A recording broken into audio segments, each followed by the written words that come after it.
অসম জাতীয় পৰিষদৰ সন্মানীয় নেতাসকল, উপস্থিত আমাৰ অতি শ্ৰদ্ধাৰ জ্যেষ্ঠ ব্যক্তিসকল, আই মাতৃসকল, যুৱ বন্ধুসকল, স্কুলৰ সাংবাদিক বন্ধুসকল, বিভিন্ন অনুষ্ঠান প্ৰতিষ্ঠান দল সংগঠনৰ সন্মানীয় বিষয়ববীয়া কৰ্মকৰ্তাসকল, মই আপোনালোক সকলোলৈকে মই শ্ৰদ্ধা নিবেদন কৰিছোঁ। সকলোৰে আশীৰ্বাদ বিচাৰিছোঁ, আশীষ বিচাৰিছোঁ।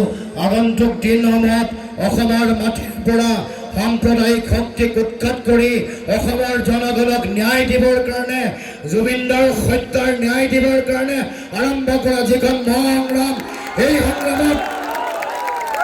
সংগ্ৰামত এগৰাকী জাতীয় সৈনিক হিচাপে যাতে অসম মাতৃৰ সেৱা কৰিব পাৰোঁ, তাৰ কাৰণে সকলোৰে আশীৰ্বাদ আশীষ মই বিচাৰিছোঁ।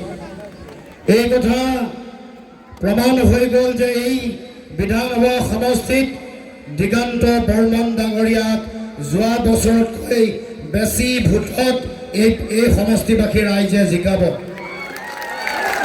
কেৱল এই সমষ্টিতে নহয়, সমগ্ৰ অসমত বিজেপিক উফৰাই পেলোৱাৰ ধুমুহা আৰম্ভ হৈছে আৰু এই ধুমুহা লাহে লাহে লাহে লাহে ইয়াৰ গতি বৃদ্ধি হৈ অহা 9 তাৰিখে অসমৰ মাটিত সুনামীৰ সৃষ্টি হ'ব আৰু অসমৰ মাটিৰ পৰা সাম্প্ৰদায়িক নিজৰ পৰিয়ালকেন্দ্ৰিক দুৰ্নীতি কৰা, গৰু চুৰ কৰা, সিন্ডিকেট কৰা, কমিশ্যন ৰাজ চলোৱা, মাটি কেলেংকাৰী কৰা বিজেপি অসমৰ মাটিৰ পৰা উৎখাত কৰিবৰ কাৰণে অসমৰ জনগণ ওলাই আহিছে, অসমৰ ৰাইজ সাজু হৈছে। গতিকে সমষ্টিবাসী ৰাইজক মই ধন্যবাদ জনাইছোঁ, কৃতজ্ঞতা জনাইছোঁ। বিভিন্ন প্ৰলোভন, ভয় ভাবুকি, সাম্প্ৰদায়িক ৰাজনীতি, তেওঁলোকৰ ৰঙা চকুত বুঢ়া আঙুলি দেখুৱাই এনেকৈ দিগন্ত বৰ্মন ডাঙৰীয়াক যি বিশাল জনসমৰ্থন দেখুৱালে, তাৰ কাৰণে সমষ্টিবাসী ৰাইজক মই চেলুট কৰিছোঁ, ধন্যবাদ জনাইছোঁ।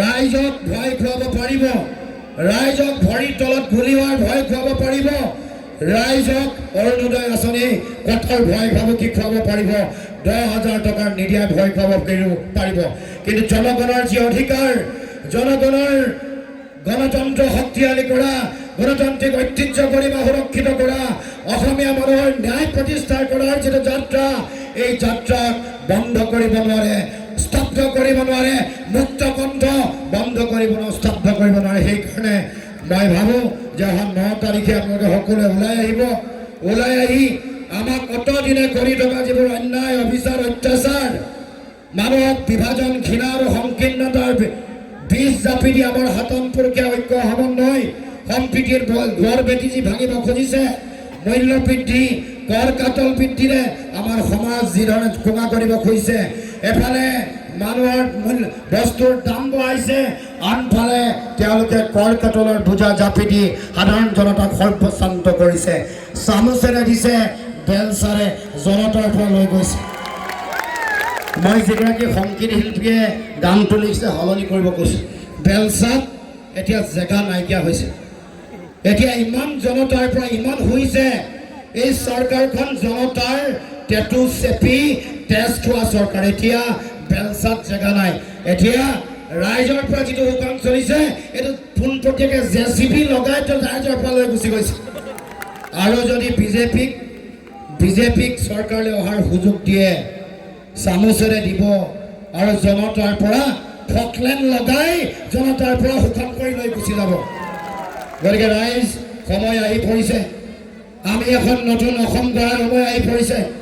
যিবোৰ অন্যায় চলিছে, যিবোৰ মিছা কথা, যিবোৰ প্ৰবঞ্চনাৰে তেওঁলোকে অতদিনে বিভ্ৰান্ত কৰি ৰাইজক তেওঁলোকৰ ৰাইজৰ পৰা ভোট ল'লে, তাৰ সমুচিত উত্তৰ দিয়াৰ সময় আহি পৰিছে।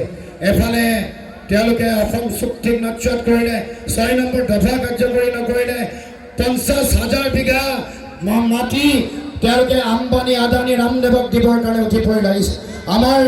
আমাৰ গুৱাহাটী এয়াৰপৰ্ট তেওঁলোকে বহুজাতিক কোম্পানীৰ হাতত অৰ্পণ কৰিলে, তাৰ বিপৰীতে সাধাৰণ জনগণৰ ওপৰত 2,16,000 কোটি টকা ঋণৰ বোজা জাপি থৈ গ'ল। গতিকে ৰাইজ, আমি গৌৰৱ গগৈৰ নেতৃত্বত আমি আগন্তুক দিনসমূহত বিৰোধীৰ চৰকাৰ বিচাৰিছোঁ। আমি ৰাইজৰ যিটো আকুণ্ঠ সমৰ্থন দেখিছোঁ, কৰিছোঁ আমি আশ্বস্ত হৈছোঁ যে আগন্তুক দিনসমূহত জনতাৰ চৰকাৰ হ'ব ৰাইজৰ চৰকাৰ হ'ব গৌৰৱ গগৈ নেতৃত্বত বিৰোধীৰ চৰকাৰ হ'ব আৰু সেই চৰকাৰে প্ৰতিটো জাতি জনগোষ্ঠী ভাষা ভাষী ধৰ্মাৱলম্বী লোকক সমমৰ্যাদা সম উন্নয়ন সম অধিকাৰ দি প্ৰত্যেককে ন্যায়